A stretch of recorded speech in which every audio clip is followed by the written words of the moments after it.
சுபாஷினி ஒரு ஐயர் பையனையோ அல்லது பிள்ளைமாரோ ஒரு முதலியாரோ ஹிந்து மேல் ஜாதியை கல்யாணம் பண்ணால் அருவாளுக்கு வேலையே இல்லை. கிருஷ்ணசாமி ஆர்எஸ்எஸ்லேயே முழு நேரமாக போட்டு எதுக்கு? தன்னை காப்பாற்றிக் கொள்வதற்கு. சமூகத்தை காப்பாற்றுங்கய்யா, உங்களுடைய சமூகத்தை காப்பாற்று. அந்த எஸ்சி பட்டியல் சாவுறாவன். கவின் செத்ததுக்கு என்ன காரணம்? ஒரே காரணம், ஒடுக்கப்பட்ட சாதி. எப்படி நாங்கள் மேல் சாதி கல்யாணம் பண்ணோம்? பெரியார் மட்டும்தான் சாதி ஒழிப்பை தன்னுடைய குல தொழிலா பண்ணார். இல்லைன்னா இந்த எப்படி இருப்பான் தமிழ்நாட்டில்? குப்புசாமி முதலியார், ராமசாமி கவுண்டர், ரத்தனசாமி நாடார், இதெல்லாம் ஒழிச்சது யாரு? பெரியார் தான் ஒழிச்சார். இங்கதான் சாதி.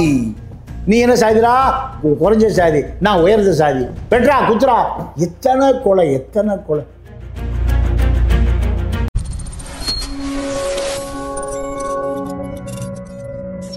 கலர் கண்ணாடி வாய்ஸ் நேயர்களுக்கு வணக்கம். இன்று நம்மோடு இருப்பவர் அரசியல் விமர்சகர் தமிழா பாண்டியன் அவர்கள். வணக்கம் சார். வணக்கம். இப்போ பார்த்தீங்கன்னா நெல்லை ஆணவ படுகொலை தான் தமிழ்நாட்டே உலுக்கியிருக்கு.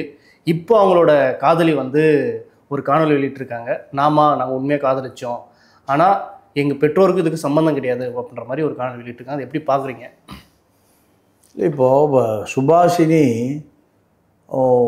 கவின் மரணத்திற்கு பிறகு எது சொன்னாலும் அது அவர்கள் குடும்பத்தை காப்பாற்றுவதற்கு பயன்படுமே தவிர காதலை காப்பாற்ற பயன்படாது. நீங்கள் சுபாஷினியுடைய சித்த மருத்துவமனையில் இருந்து தான் சுர்ஜித் கூட்டிகிட்டு போய் வெட்டி கொள்கிறோம். நீங்கள் பல முறை சுர்ஜித்துக்கும் கவினுக்கும் சண்டை வந்திருக்கு, பல முறை மோதல் வந்திருக்கு, பல முறை சச்சரவு, சண்டை, ஃபோனில் சண்டை. இது எல்லாமே சுபாஷினிக்கு தெரியும். தெரியாதுன்றாங்களே. இல்லை, தொடர்பு இல்லைன்ற மாதிரி. இல்லை, அதாவது நீங்கள் சுபாஷினி மருத்துவமனைக்கு தன்னுடைய தாத்தா வைத்தியம் பார்க்க கூட்டிகிட்டு வர்றார். யார்? கவின். அப்போ எப்படி தெரியாமல் இருக்கும்? அதாவது கொலை நடந்து போச்சுங்க. கொலை நடந்த பிறகு தம்பி கொலை கேஸில் உள்ளே இருக்கான். அப்பாவும் அம்மாவும் தலைமறை, வேலை போச்சு, சஸ்பெண்டு. இனி அவங்களும் ஜெயிலுக்கு போகணும், அவங்களும் குற்றவாளி. அப்போ இனி கவின் எதை சொன்னாலும் உயிரோடு வர போகிறது இல்லை. அப்போ இப்போ சுபாஷினிக்கு இருக்கிற ஒரே பொறுப்பு என்ன? தம்பியை காப்பாற்றணும், அப்பா அம்மாவை காப்பாற்றணும். காதலோட குடும்பம் ஆயிடுச்சு. ஏன்னா சாதி ரீதியாக தமிழ்நாடே ஒரு கோபமாக கொந்தளிச்சிட்டு இருக்கு. இந்த இடத்துல போயிட்டு காதலனை காப்பாற்றாமல், காதலனுக்கு நீதி வேண்டாமல், இது இப்படி ஒரு குடும்பம் தான் முக்கியன்ற காப்பாற்றுறது, அதில் ஒரு பின்னாடி ஒரு மிரட்டல் தானே இருக்கும் அப்படின்ற மாதிரி சொல்கிறாங்க. அது உண்மைதான். இல்லை, அதாவது நான் இதில் சுபாஷினியை குற்றவாளின்னு சொல்ல முடியாது, சுர்ஜித்தை குற்றவாளின்னு சொல்ல முடியாது, அவங்க அம்மா அப்பா 2 பட்டாலியன் எஸ்ஐகளையும் குற்றவாளின்னு சொல்ல முடியாது. குற்றவாளி இந்த சமூக அமைப்பு தான் குற்றவாளி. ஏன்னா இவனை கொலை செய்ய தூண்டியது அப்பா அம்மா இல்லை, சமூகம். சமூகம் என்ன சொல்லணும்னா, சுர்ஜித்துக்கு அவனை பொண்ணு தர மாட்டான் சொந்த சாதியில். என்ன சொல்லுவான்? உங்கள் அக்கா ஒரு எஸ்சியை கூட்டி ஓடி போயிட்டான்னு யார் சொல்லுவா? சமூகம். அப்போ அவனுக்கு அப்பா அம்மா சகோதரியை விட யார் முக்கியம்? சமூகம் முக்கியம், சாதி முக்கியம். சாதி. நான் அதாவது சாதிங்கிறத நான் நேரடியாக சொல்லக்கூடாது, சமூகம். நீங்கள் அதுக்கு அந்த சாதி, எல்லா சாதியும் அப்படி தான் இருக்குது. நீங்கள் அவர் சார்ந்த சாதியை மட்டும் சொல்ல விரும்புகிறது சார், எல்லா சாதியும் அப்படி தான் இருக்கான். இப்போ இதே சுபாஷினி ஒரு ஐயர் பையனையோ அல்லது பிள்ளைமாரோ ஒரு முதலியாரோ ஹிந்து மேல் ஜாதியை கல்யாணம் பண்ணால் அருவாளுக்கு வேலையே இல்லை. அருவாளுக்கு வேலை இல்லையா? சமூகம் ஏற்றுக்கொள்ளும். இதையா சமூகம் புறக்கணிக்குது? இவன் எஸ்சி, வேற எதுவுமே இல்லை. இந்த எஸ்சி பட்டத்தை எந்த நாய் கொடுத்தது? எந்த நரி கொடுத்தது? இன்னைக்கு அந்த தேவேந்திர குல வேளாளர் மக்களுக்கு பழனியில் இன்னைக்கு முதல் மரியாதை தெரியுமா? எந்த நிகழ்ச்சி நடந்தாலும் முதல்ல அந்த பரம்பரை தேவேந்திர குல வேளாளர் குடும்பத்தை சார்ந்தவர்களுக்கு தான் முதல் மரியாதை, முதல் தலப்பாக்கட்டு. இன்னைக்கு எத்தனை முட்டாளுக்கு தெரியும்? அவன் எப்படி எஸ்சி ஆனா? நில உடைமையாளன், பல பண்ணையார அந்த சாதியில் இருந்திருக்கு, இன்னும் இருக்கான். தாளை மு கருணாநிதி 5000 ஏக்கரா இருக்கு எங்க தஞ்சாவூர் பக்கம். தஞ்சாவூர் பக்கம் உள்ள நிலம் பூராமே யாருக்கு? அந்த சமூகத்துக்கு சொந்தமானது, தேவேந்திர குல வேளாளர் மக்களுக்கு சொந்தமானது. மூப்பனார் வாண்டையார் முடிக்கிட்டான் அவங்ககிட்ட இருந்து. எப்போ தெலுங்கு படையெடுப்பு வந்த பிறகு நிலம் அவங்ககிட்ட இருந்து அபகரிக்கப்பட்டு பண்ணையார்கள் ஜமீன்தார்கள் உருவாக்கப்பட்டார்கள். அதுக்கு முந்தைய அவன் தான் பள்ளர். நிலம் நிறைய வச்சுருந்தான், பள்ளம் வச்சுருந்தவன் பள்ளர், குழி வச்சுருந்தவன் குழியார், மா வச்சுருந்தவன் மாவர். பண்ணையார் என்ன? பண்ணை நிறைய இருக்கணும் பேர் பண்ணையார். தாமிரபரணி ஆற்றங்கரையில் இருக்கிற நிலம் பூரா அவர்களுக்கு சொந்தமானது. அப்போ எப்படி அவன் எஸ்சியானா? தெலுங்கு படையெடுப்பு வந்த பிறகு நிலம் பிடுங்கப்பட்டது. அவன் தான் உழைக்கிற ஜாதி, அவன் தான். அதாவது தமிழ்நாட்டின் கிழக்கு கடற்கரையோரம் இருக்கிற உலகத்திலேயே அந்த மக்களை தான் ஆங்கிலேய உலகம் பூரா கூட்டிகிட்டு போகிறான். எதுக்கு? உழைக்கிறது. இலங்கையில் இருக்கக்கூடிய 10 லட்சம் தேயிலை தோட்ட தொழிலாளி யார்? அவன் தான் தேவேந்திர குல வேளாளர் மக்கள். அவன் தான். உலகத்தில் எங்கேருந்து வெள்ளக்காரர் கூட்டிகிட்டு போகல, நாடர்களில் கூட்டு போன யாரையும் கூட்டிகிட்டு போகல. யாரையும் கூட்டிகிட்டு போகல. மலேசியாவில் இருக்கிறவன் யார்? பர்மாவில் இருக்கிற யார்? சிங்கப்பூர் இருக்கிற, இந்தோனேஷியா, கீழ்த்திசை நாடுகள் பூரா அந்த உழைக்கிற மக்கள் தான். எங்கே? கிழக்கு கடற்கரை ஒட்டி இருக்கிற தலித் மக்கள். எப்படி தலித்தா சொல்கிறான்? நிலம் இல்லை, விவசாய கூலி. ஆங்கிலேயர் வருகிற பொழுது இவனெல்லாம் பண்ணையாராக இருந்தவன் விவசாய கூலியாக்கப்பட்டான். அந்த தேவேந்திர குல வேளாளர் மக்கள் அவனை யார் எஸ்சி ஆக்குனது? இந்து மதம் எஸ்சி ஆக்குச்சு, இந்து மதம் பறையர் ஆக்குச்சு, இந்து மதம் சாணார் ஆக்குச்சு. அப்போ அந்த இந்து மதத்தை கொளுத்தணுமா இல்லையா? கொலைகளுக்கு காரணமே இந்த இந்து மதம் தான். இவன் முஸ்லீமாக மாறிட்டா இங்கே இருக்கிற முஸ்லீம் பூரா யார்? தேவேந்திர குல வேளாளர் மக்கள். தமிழ்நாட்டில் இருக்கிற முஸ்லீம் பூரா அத்தனை பேரும் தேவேந்திர குல வேளாளர். ஏன்? சாதி இழிவுக்காக மதமே மாறலாம். அவனை எங்கே தள்ளி விடுது இந்த இந்து மதம்? முஸ்லீமா கிறித்துவனா அவனை தள்ளி விடுது. கிறித்துவ பள்ளர் யார்? அந்த மக்கள் தான் தேவேந்திர குல வேளாளர் தான். அப்போ இவன் பண்ணையாராக இருந்தவன், நில உடைமையாளராக இருந்தவன், ஜமீன்தாராக இருந்தவன் பூரா அந்த மக்கள் தான். இந்த இந்து மதம் தெலுங்கு படையெடுப்பு ரெண்டும் அவனை சிக்கி சின்ன பின்னமாக்கி சீரழிக்குது. நீங்கள் வன்னியர்களுக்கு பள்ளின்னு ஒரு பேர் இருக்கு, பள்ளர்கள். என்ன? நிலம் வச்சிருக்கிற பள்ளம் வச்சிருந்தவன் பள்ளர், வேற ஒன்றும் இல்லை. எஸ்சிங்கிற பட்டத்தை அவன் வெளியேறிட்டான். 1935 வரைக்கும் சாணார்களுக்கு பேர் எஸ்சி. சாணார்களுக்கு பேர் எஸ்சி. காமராஜர் தான் மாற்றுறாரு. காமராஜர் கத்திரிக்காயும் இல்லை.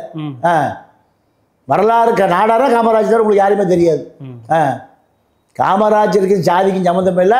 சொந்த சாதியை காமராஜர் ஓட்டு போடாமல் காலி பண்ணி தப்பிச்சு ஓடுறாரு. அவர் பட்டி வீரம்பட்டி சௌந்தரபாண்டிய நாடார் 1935 நீதி கட்சி தலைவர். சௌந்தரபாண்டியன் அங்காடின்னு இருக்கா, பாண்டி போச்சாரு, அங்கே ஒரு சிலை இருக்கா, அவரு தான். ஆங்கிலேயர்கிட்ட போய் சொல்கிறாரு, யோ எங்களுக்கு எஸ்சியே வேண்டாம்யா, எங்களை பிசி ஆக்கிது, நீ கொடுக்குற சலுகையெல்லாம் எங்களுக்கு வேண்டாம், எனக்கு சுயமரியாதை வேணும். என்ன வேணும்? சுயமரியாதை. எனக்கு கோயிலுக்கு விட மாட்டேங்கிற எஸ்சின்னு. கமுதி கோயிலில் விட மாட்டேங்கிறான். பல கோடி பணம் சம்பாதிச்சு வச்சுருக்கான். பேட்டை நாடாக இருக்கிறான். அப்போ நிறைய வியாபாரம் பண்ணி பணம் இருக்குது. ஆனால் என்ன இல்லை? அங்கீகாரம் இல்லை. எஸ்சிங்கிறான். அப்போ தான் உனக்கு வேண்டாயா என்ன பிசியாக மாற்றுன்னு பட்டி வேறுபடி சவுந்தரபாண்டிய அளவு சண்டை பிடிக்கிறார் வெள்ளக்காரங்கிட்ட. அவன் தான் எஸ்சியிலேருந்து பட்டியலை எப்படி மாற்றுறான்? பிசியாக மாற்றுறான். சக்கரை பள்ளம்பரை ஒன்றா நாசுடெல்லாம் நீங்கள் தொட்டா தீட்டு, சாணார் பார்த்தாலே தீட்டு. எப்படி அந்த சமூகம் இவ்வளோ பெரிய உயரத்துக்கு போச்சு? எஸ்சி பட்டியலிருந்து எடுத்தால் மேலே போயிடலாம். இதை யார் எடுக்கணும்? சாதிக்கத்தான் தீர்வா? அதான் ஒரே தீர்வு. எந்த பயிலும் சொல்ல மாட்டேங்கிறான். பல்லரையும் பறையரையும் எஸ்சி பட்டியலிருந்து எடுத்து விட்டுரு. ஒரே நாள் எடுக்க முடியும். ஆர்எஸ்எஸ் நினைத்தால் எடுக்க மாட்டான். ஏன் அதில் பின்னாடி இருக்க அரசியல் என்ன? இந்த பையன் பூரா ஓட்டு போடணும்ல. இந்த பையன் பூரா யாருக்கு ஓட்டு போடணும்? இந்த மக்களுக்கு. இன்னைக்கு திமுக அதிமுகவுடைய ஓட்டு வங்கி எங்கெங்கே இருக்குது? நீங்கள் காசுக்கு ஓட்டை விற்கிற யார் இருக்கா? இப்போது சென்னையில் ஒரு 1000 பேரை கூட்டம் சேர்த்தணும் திமுக கூட்டத்துக்கு. லாரியை எடுத்துகிட்டு குவார்டர் பாட்டில் எடுத்துகிட்டு காக்கா பிரியாணி எடுத்துகிட்டு எங்கே போகிறான்? மயிலாப்பூர் போய் கூப்பிட்டு வர முடியுமா? மாம்பழத்தில் போய் ஆளை கூப்பிட்டு வர முடியுமா? 1000 பேர் கூப்பிட்டு வர முடியுமா? வேறு எங்கே போய் கூப்பிட்டு வருவான்? எங்கேயும் போய் கூப்பிட்டு வரான்? வட சென்னையில் உழைக்கிற மக்கள் இருக்கான். அவனுக்கு எதுவுமே தெரியாது. அவனுக்கு கல்வி கொடுக்கல. அவனுக்கு அரசியல் கொடுக்கல, அவனுக்கு போய் 500 ரூபாயோ காக்கா பிரியாணி குவார்டர் கொடுத்தா ஏறிடும். 1000 பேர் 5000 பேர் ஏறிடும். கூட்டம் முடிஞ்சு திருப்பி வீட்டுக்கு போயிடுவான். ஐயோ கூட விட மாட்டான், அப்படியே விட்டுட்டு போயிடுவான். அந்த மக்கள் பாவம் நடந்து வட சண்டை போவான். அப்போ அவனுக்கு அரசியல் போதா உங்கள் யாரும் ஏறுவானா? ரவிக்குமார் அவனுக்கு அரசியல் சொல்லி கொடுத்தா உங்கள் யாரும் ஏறுவானா? சிந்தனை செல்வன் அவனுக்கு அரசியல் சொல்லி கொடுத்தா உங்கள் யாரும் ஏறுவானா? யார் தப்பு? சிந்தனை செல்வனும் ரவிக்குமார் தான் தப்பு. அப்போ சொந்த சாதிக்கு நீ அரசியல் சொல்லி கொடுக்கல. ஜான்பாடி கிருஷ்ணசாமியும் அவனுக்கு அரசியல் சொல்லி கொடுத்தா அவன் பட்டியல் வெளியிடத்து வெளியே வந்திருப்பானா? அவங்க சொல்கிறாங்கல்ல, என்ன சொல்கிறாங்க? பட்டியலத்து நாங்கள் வெளியேறோம், நாங்கள் முன்னேறிட்டோம் சொல்கிறோம். வெளியிட்டு வீட்டு போய் படுத்துக்கிட்டீங்கன்னா யார்கிட்ட போய் சொல்லணும்? 234 எம்எல்ஏ இருக்கான், டெல்லியில் 520 எம்பி இருக்கான், அங்கே போய் சொல்லணும். அப்போ தானே சட்டமாகும். அது ஜான் பாண்டிய 1000 கோடி சொத்து இருக்குது, அவர் ஆர்எஸ்எஸ்ல சென்ட்டார். கிருஷ்ணசாமி ஆர்எஸ்எஸ்லேயே முழு நேரமாக போட்டு எதுக்கு? தன்னை காப்பாற்றி கொள்வதற்கு. சமூகத்தை காப்பாற்றுக்கியா, உன்னுடைய சமூகத்தை காப்பாற்று. அந்த எஸ்சி பட்டியல் சாவுறாவன் யார்? கவின் செத்ததுக்கு என்ன காரணம்? ஒரே காரணம், ஒடுக்கப்பட்ட சாதி. எப்படி நாங்கள் மேல் சாதியை கல்யாணம் பண்ணலாம்? இதுதான் அவனுக்கு அருவாள. படிப்பை தாண்டி பட்டதாரியை தாண்டி எது நிற்கிது அவனுக்கு? சாதி தான் நிற்கிது. சாதியா எஸ்சி தான் நிற்கிது. ஜான் பாண்டியன் கிருஷ்ணசாமியும் நீங்கள் பிஜேபி அமித்ஷா கையில் காலை விழுந்தாவது எங்களை எஸ்சி பட்டியல் வெளியேற்றுங்கயா, பட்டியலப்படி சமுதிரமுடைய நாடார் எங்களை நீக்கிட்டாரியா, இப்படி சொல்வதற்கு ஆளே இல்லை. தங்களை காப்பாற்றி பல 1000 கோடி சேர்ந்துருச்சு இந்த சாதியை வச்சு, சமூகத்தை வச்சு. அதை காப்பாற்றிக் கொள்வதற்கு ஒரு அரசியல் வேணும். என் சாதிக்காரன்டா இது, இந்த பெருமை உனக்கு பின்னாடி என்ன? அப்படியே அவனை அனாதை விட்டுட்டு போகிறேன். இன்னும் ஒரு 100 வருஷம் 200 வருஷம் வாழ்ந்துருவியா? இல்லை, பல 1000 கோடி எதுக்கு வரும்? அவனை அப்படியே விட்டுட்டு போகிறேன். அவனை எஸ்சி இருந்து எடுத்துறியா? அவனை யாரும் வெட்ட மாட்டான். அவனுக்கு பெரிய பாதுகாப்பு. எஸ்சியிலேருந்து பிசியாக வந்துட்டான்னா அவனுக்கு பாதுகாப்பு. வரையறை எஸ்சியிலேருந்து அவனுக்கு பிசி ஆக்கிட்டீங்கன்னா பாதுகாப்பு. ஒரு ரிசர்வேஷன் மயிலாக இருக்குது. ரிசர்வேஷன் உனக்கு சோறு வேணுமா, சுயமரியாதை வேணுமா? எது வேணும்? சுயமரியாதை. அதைத்தான் மக்கள் கேட்குறாங்க. இப்படி ஒரு பக்கம் இருந்தாலும் அவங்க பெற்றோர்களை அரசு காப்பாற்றுதா, போலீஸ் காப்பாற்றுதா சொல்றாங்க. அதெல்லாம் சாதாரணமாக நடக்குங்க. அதெல்லாம் சாதாரணமாக நடக்குங்க. ஏன்னா காவல்துறையில் அவங்க சமூக ஆட்கள் நிறைய இருப்பாங்க, அதிகாரம் இருக்கும், காப்பாற்றான் செய்வான். இது ஒரு சாதாரண விஷயம். நான் கேட்குறது, அந்த சமூகம் 1 கோடி பேர் இருக்கும். 1 கோடி பேருக்குமான இழிவை நீக்குவதற்கு என்ன வேலை? அதை நீக்குவதற்கு என்ன செய்யணும்? தந்தை பெரியார் தான். இப்போ இந்த பயலுக்கு பூரா ஆர்எஸ்எஸ்ல இருக்கான். பெரியார் மட்டும்தான் சாதி ஒழிப்பை தன்னுடைய குல தொழிலாக பண்ணார். இல்லைன்னா இங்கே எப்படி இருப்பான் தமிழ்நாட்டில்? குப்புசாமி முதலியார், ராமசாமி கவுண்டர், ரத்தனசாமி நாடார், இதெல்லாம் ஒழிச்சது யாரு? பெரியார் தான் ஒழிச்சார். ஆனால் முழுமையடையிலேன்னு சொல்கிறேன். முழுமையடையில அண்ணாதுரை அயோக்கிய பைய எல்லாத்தையும் காலி பண்ணார். தம்பி உன் தங்க முகத்தை காமி, திரிஷா விட்டு போய் நிற்கிது அரசியல். சாதி ஒழிப்புக்காக மாநாடு நடத்தி அது சுடுகாடாக்கி ஜெயிலுக்குள்ளே செத்து போகிறான் பாதி பேர். ஜெயிலுக்குள்ளே உலகத்தில் சுடுகாடானது சாதி ஒழிப்பு போராட்டத்துக்கு போய் 1954 நடந்தது தாங்க. அதற்கு பிறகு இந்த திராவிட இயக்கம் 2 என்ன பண்ணுறான்? எந்த சாதி மெஜாரிட்டியாக இருக்கானோ அந்த சாதியில் வேட்பாளர் அங்கே போடுறது. இந்த கருணாநிதி கும்பல் பண்ண வேலை, அண்ணாதுரை கும்பல் பண்ண வேலை என்ன? அண்ணாவும் ஒரு காரணமா? அண்ணா தான் காரணமே. பெரியாரை ஒழித்தது அண்ணாதுரை தான். தம்பி உன் தங்க முகத்தை காமி, கோடம்பாக்க கலிசடையை காமி, கோடைம்பாட்ட சதையை காமி, காமி, பாலின உணர்ச்சியை காமி. இதுதான் அண்ணாதுரை அரசியல். பெரியார் அரசியல் சொல்லி கொடுத்தார். பெரியார் ஜாதியை ஒழிச்சார், பெண்ணடிமையை தீர்வு காண்டார். சொந்த அக்காவுக்குள்ள புருஷன் செத்து போயிட்டான்னு வெள்ளைச்சீலை கட்டி வச்சுருந்தான். கழட்டி வெள்ளைச்சீலையை வேற கலர் சீலை கட்டு. யார்? பெரியார். சாதி விட்டு தள்ளி வச்சுட்டானு நாய்க்கு ஜாதியிலிருந்து போனால் ஜாதி வேண்டாம் மயிரோட போயிட்டார். இவர் ஈரோடு சேர்மன் ஆன பிறகு சாதியை சேர்த்துக்கிட்டாங்க மறுபடியும். இதுதான் பெரியார் செஞ்சார். அண்ணா என்ன பண்ணார்? இல்லை, பொருளாதாரம் வளர்ந்துட்டா கல்வி பொருளாதாரம் வளர்ந்துட்டாலே சாதி ரீதியாக பிரச்சனை இருக்காதுன்னு சொன்னாங்க. ஆனால் இவர் கோல்டு மெடலிஸ்டாகவும் இருக்கார். யார்? கவின்குமார். 1.5 சார் என்ன வந்தாலும் நீங்கள் ஜனாதிபதியாக இருந்தாலும் உங்களுக்கு சாதி தான். ஏன் ராம்நாத் கோவிந்த கோயிலுக்கு ஒருத்தர் கழுவிட்டான். ஆமாம், அலோவ் பண்ணல. இப்போ ஜனாதிபதி, இந்தியாவின் முதல் குடிமகள் திரௌபதி உள்ளே விட மாட்டேங்கிறான், பார்லிமெண்ட் விட மாட்டேங்கிறான். அப்போ சாதி இருக்கா இல்லையா? இருக்கு. அப்போ சாதி வைத்திருக்கிற சனாதன பிஜேபி அரசியலை கொளுத்தணுமா இல்லையா? அதை செய்கிறான்னா அவங்ககிட்ட போய் எல்லாம் சேர்ந்துக்கிறான். ஏன் திருடுறதை பூரா வெள்ளையாக்கணும்ல, திருடியதை பூரா, கொள்ளையடிச்சதை பூரா, கோடிகளை குவித்ததை பூரா அவனை பகிச்சுட்டு அவன் எடுத்துருவான். சாதி சங்கங்களை தடை செய்யணுன்ற மாதிரிலாம் சொல்கிறாங்க. அதை எப்படி பார்க்குறீங்க? ஏங்க விஷத்தை திங்காதீங்கன்னு சொன்னால் விஷத்தை திங்கக்கூடாது, அது எப்படி பார்க்குறீங்கன்னா இது என்ன கேள்வி? ஒழிக்கிறதா வேணுங்க. நான் தான் கொளுத்துக்கிறேனே, அப்புறம் இங்கே ஒழிக்கிறது. நான் சொல்லுவது எஸ்டீமா சொல்கிறேன். என்ன சொல்கிறேன்? சாதியை கொளுத்து, சாதியை இருக்காமல் பண்ணு. கேரளாவில் சாதி கொலை நடக்குதா? கல்வி அதிகமாக இருக்குது அவங்ககிட்ட, கம்யூனிஸ்ட் அதிகமாக இருக்குது. யாரை வேணால் திருமணம் பண்ணி வாழலாம். ஒரு ஆணை பெண்ணுக்கு ஆணை பிடிச்சிருந்தா கல்யாணம் பண்ணிக்க. இங்கே தான் சாதி. நீ என்ன சாதிரா? குறைஞ்ச சாதி, நான் உயர்ந்த சாதி, வெட்ரா குத்துரா. எத்தனை கொலை. ஆடு மாடுகளை போல இந்த பக்கம் 1000 பேர் இருக்கா, இந்த பக்கம் 1000 பேர் இருக்கான். சண்டை நடக்குதா இல்லையா? சவுத்தில் முதுகுளத்தூர் கலவரம் என்ன, எத்தனை பேர் செத்தான்? என்ன கடல்ரா இருக்குது சாதி? என்ன நேரம்? அது என்ன பண்ணும்?